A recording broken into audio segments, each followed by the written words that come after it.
जय श्री कृष्णा। राधे राधे।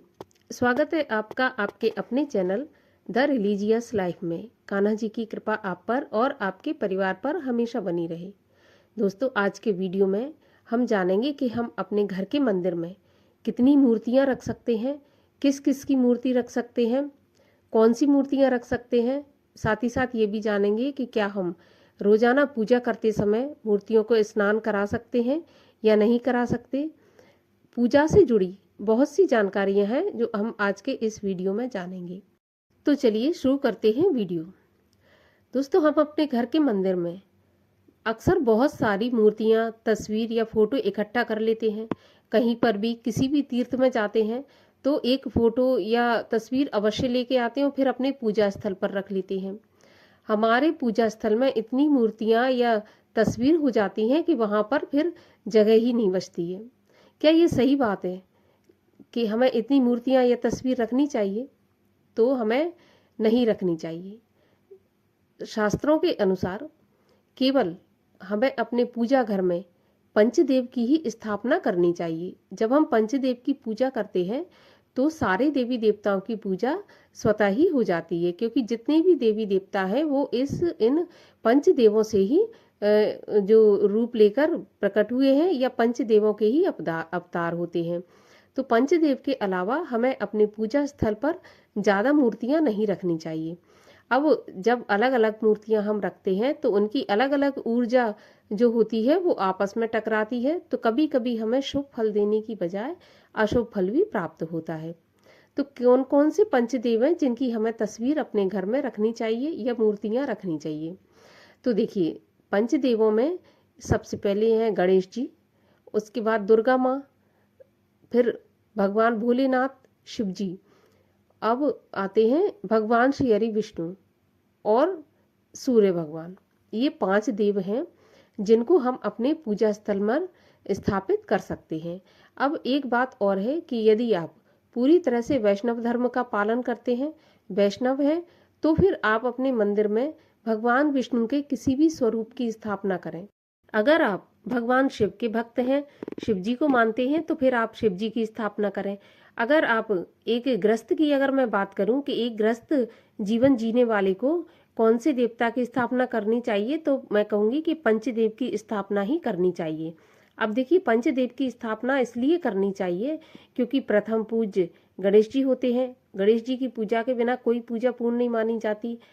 दूसरी दुर्गा माँ है, तो दुर्गा माँ से ही सारी शक्तियां उत्पन्न हुई हैं, चाहे वो लक्ष्मी, सरस्वती कोई भी हो, सब माँ के ही रूप है। तो दुर्गा माँ की पूजा जब हम करते हैं तो सारी देवियों की पूजा स्वतः ही हो जाती है। भगवान भोलेनाथ की पूजा का अगर हम करते हैं तो हनुमान जी की पूजा भी साथ में हो जाती है, काल भैरव की पूजा हो जाती है। कहने का अर्थ ये है कि शिव जी की जब हम पूजा करते हैं तो शिव जी के जो भी अंश अवतार हैं उनकी पूजा भी अपने आप हो जाती है। अब हम विष्णु भगवान की बात लें तो विष्णु भगवान की पूजा करते समय भी हम राम की, कृष्ण की, वामन की और परशुराम जी जो भी भगवान के अवतार हुए हैं उनकी पूजा भी स्वतः ही हो जाती है। तो पंचदेव की ही स्थापना अपने मंदिर में करें, मंदिर को साफ स्वच्छ रखें और थोड़ा भगवान को दूर दूर ही स्थापित करें। अब बात करूं कि कैसे मंदिर में स्थापना भगवान की करनी चाहिए, मतलब कहाँ पे कौन सी तस्वीर लगानी चाहिए। तो देखिए, अगर आप भगवान विष्णु को मानते हैं तो बीच में आप भगवान विष्णु को बिठाएं, आस और उनके आसपास बाकी मूर्तियों को या तस्वीरों को रखें। शिव जी को मानते हैं तो बीच में शिव जी को रखें। इस प्रकार से आप अपनी मंदिर को व्यवस्थित कर सकते हैं। इससे ज़्यादा आप मंदिर में कोई भी चीज़ ना रखें, क्योंकि ज़्यादा मंदिर में चीज़ें होती हैं, ज़्यादा अगर मंदिर में आपके में सामान रहता है तो वो मंदिर फिर मंदिर जैसा नहीं रहता और ऊर्जा भी उसकी सकारात्मक नहीं होती।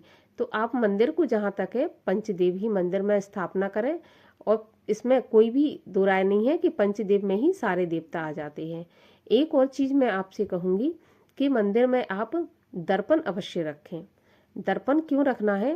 देखिए, जब हम मंदिर में दर्पण या आईना जो भी हम चेहरा देखते हैं वो रखते हैं तो कहा जाता है कि जब हमारे पितृ या देवगण घर में विचरण करते हैं और जब पूजा स्थल पर वो शीशे में अपना चेहरा देखते हैं तो प्रसन्न होकर ही जाते हैं। उनको ये आभास होता है कि हाँ, जो मेरे घर में है वो मेरी तस्वीर रखे हुए है अपना चेहरा देखकर।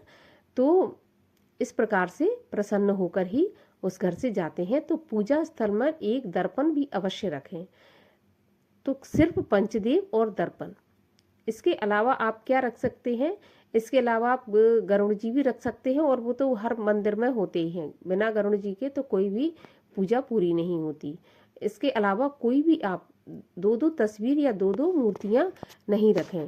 डबल गणेश जी, डबल दुर्गा माँ, इस प्रकार से कोई भी दो दो तस्वीर आपको अपने मंदिर में नहीं रखनी है।